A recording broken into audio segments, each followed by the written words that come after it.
How to fix eBay item not received.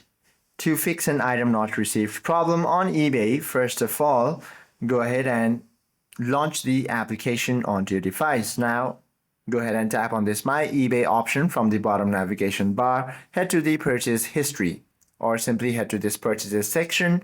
From here, you should be able to find the specific item that you had previously ordered. Simply tap on that and then select the More Actions option. Click on the item has not arrived. Then choose whether you want a full refund or still want the item shipped. Then select the Send Request to officially notify the seller. And make sure to monitor the response timeline, which is 3 business days. And then if the seller ignores you, you simply have to ask the eBay to step in. Simply tap on this My eBay option once again, and within this account option, go to Help section, then proceed to report an issue from here. Hope this video helps you out a lot. If you have any questions or queries, do comment down below.